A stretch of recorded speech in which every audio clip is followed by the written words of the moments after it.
E seja bem-vindo, seja bem-vinda para mais uma videoaula com a resolução de um exercício sobre ondas dentro da disciplina de complementos de física. Esse exercício que eu vou resolver agora é o exercício de número 3 do livro do Sirway. Lá na página 55, o autor identificou esse exercício como 3M. A letra M ali para o autor significa que é um exercício com um nível médio de dificuldade, né? Resolução aí implica num nível médio de dificuldade. Então nós vamos ver esse exercício agora.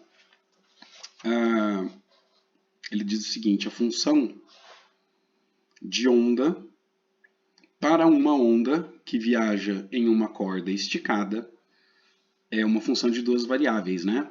Então o y, que é o deslocamento vertical, depende de x e t e é igual a 0,350 vezes o seno de 10πt menos 3π vezes x mais π sobre 4 com unidades no sistema internacional. E ele vai pedir 5 itens para a gente, né? Item A, B, C, D e E, que vão aparecer aí na sequência. Antes de nós começarmos, vamos dar uma olhadinha na equação, ver se a gente tira alguma informação dela, né? Por exemplo, aqui nós temos, do lado de fora da função seno, nós temos a amplitude, ok? Esse cara aqui é o nosso y máximo, é a amplitude, é o y máximo, o deslocamento máximo. Quem aparece multiplicando t é sempre a pulsação, é o ômega, a frequência angular.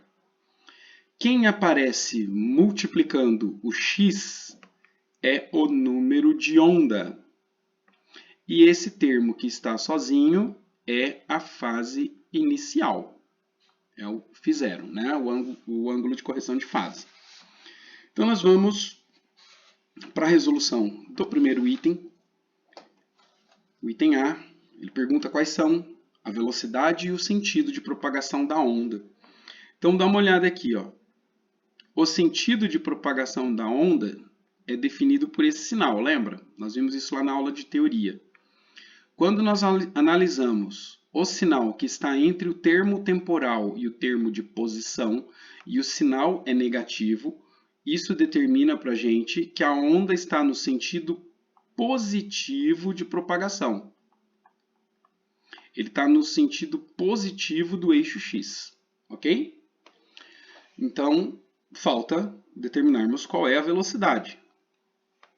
Qual é a velocidade? Quando ele fala de velocidade de propagação, ele está falando daquele termo de velocidade que está escondido aqui dentro da função senoide, e não y', né?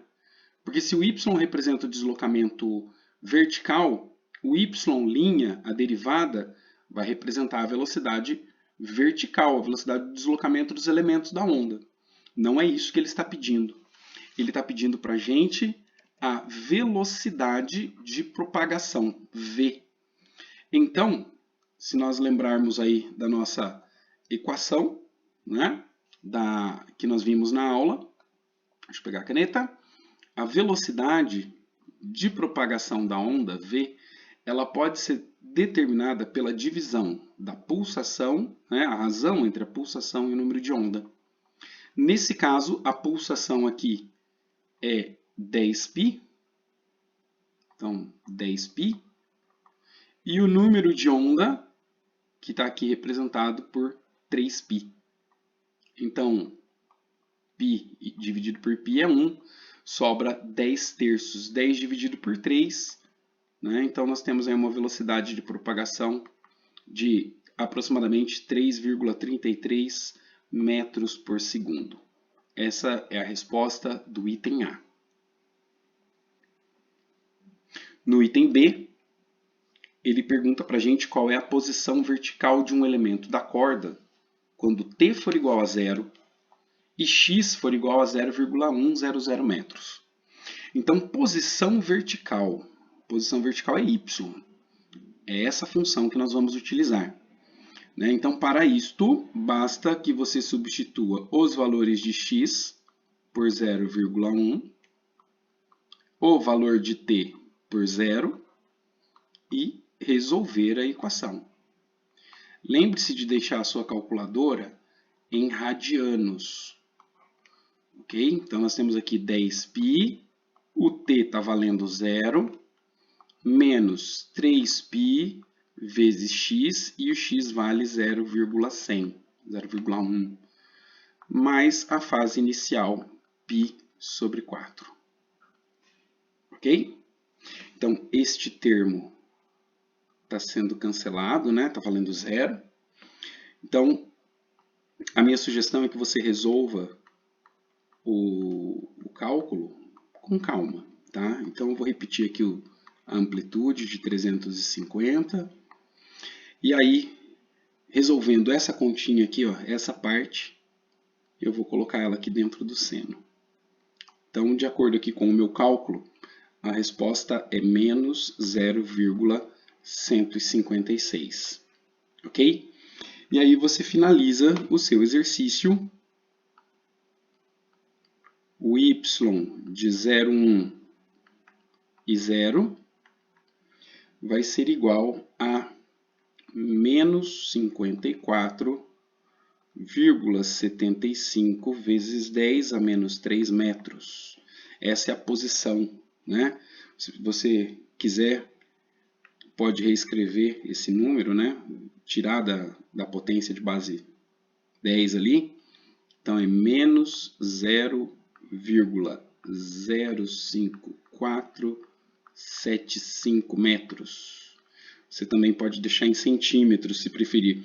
A resposta no livro está em centímetros, né? Como os dados estão no sistema internacional, eu acho mais elegante você deixar a resposta no sistema internacional, ok? Então aqui é metros também, que eu me esqueci.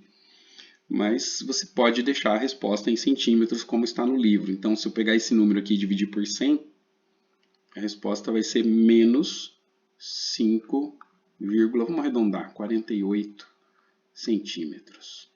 Ok? Essa vai ser a resposta aqui do livro, né? Você pode deixar em centímetros, como sugere o livro, ou em metros, porque tem o mesmo significado. Vamos para o item C. O item C, ele pede para a gente calcular o comprimento de onda. Então, lembre-se que o comprimento de onda é o inverso do número de onda dentro de uma circunferência, né? Então, a gente tem aqui o comprimento de onda é 2π dividido por k. Formulazinha que nós vimos na nossa aula de teoria. Então, 2π dividido pelo comprimento de onda, e o comprimento de onda, o número de onda vale 3π, π dividido por π se cancelam, e sobra aí 2/3 de metro, né? Já que as unidades estão no sistema internacional. 2 dividido por 3 vai dar aí aproximadamente 0,6666, né? Vamos colocar um 7 aqui e deixar a resposta indicada como 0,667 metros. No item D, ele nos pergunta qual é a frequência da onda. Então, a frequência se relaciona com a pulsação. Nós sabemos que a pulsação é 2π vezes a frequência, né? Então, de forma equivalente, se você isolar o F, basta você dividir a pulsação por 2π e você terá o valor correspondente à frequência. A pulsação ômega vale 10π, isso dividido por 2π, π dividido por π é 1, 10 dividido por 2 é 5. Portanto, a frequência é de 5 Hz. Temos aí a resposta do item D. Agora, o item E, ele provavelmente vai ser um pouco mais longo, né? Porque ele quer saber qual é a velocidade transversal máxima de um elemento da corda. Ok? Bom, a velocidade transversal é a velocidade que nós chamamos de y'. Y', né? É a velocidade na vertical aqui. Então, nós temos a função da posição vertical, precisamos encontrar a velocidade. Se eu tenho a posição e quero encontrar a velocidade, eu tenho que derivar. Então, a derivada da função y, nós temos aqui o 0,350 que repete. Derivada do seno é o cosseno. Então, o cosseno de 10πt menos 3π vezes x mais π sobre 4. Como eu estou derivando para achar a velocidade, né? Lembre-se que a velocidade, ela aqui nesse caso vai ser a derivada parcial com relação ao tempo, né? Para encontrar a velocidade é uma posição dividido pelo tempo. Então ainda está faltando a gente multiplicar aqui a derivada do argumento, porque isso aqui é uma regra da cadeia, eu tenho duas variáveis ali dentro. E a variável que me interessa é o t. Portanto, a derivada com relação a x se comporta como constante. Constante sozinha, a derivada é zero. Π sobre 4 é constante, derivada de constante sozinha é zero. Portanto, eu tenho que derivar 10πt com relação a t. Derivada de t é 1, 10π é constante. Então, essa equação mostra para a gente a velocidade transversal. Então, y', que é a velocidade transversal, que é o que eu quero estudar. 10 vezes esse número aqui vai dar 3,50 π vezes o cosseno de 10πt menos 3πx mais a fase inicial, que é 1/4 de π. Ok? Nesse momento, a gente precisa analisar aí a pergunta. Ele quer saber qual é a velocidade máxima. Ok? Por se tratar de uma função cosseno, a gente entende que o cosseno, ele de um ângulo qualquer, né? Ele pertence a um intervalo que vai de menos 1 até 1. Então, os máximos para o cosseno, os extremos, são menos 1 e 1. Né? A gente consegue ver isso aí no círculo trigonométrico. Então, se esse aqui é o eixo dos cossenos, mais 1 e menos 1 representam os valores máximos aqui de cosseno. Ok?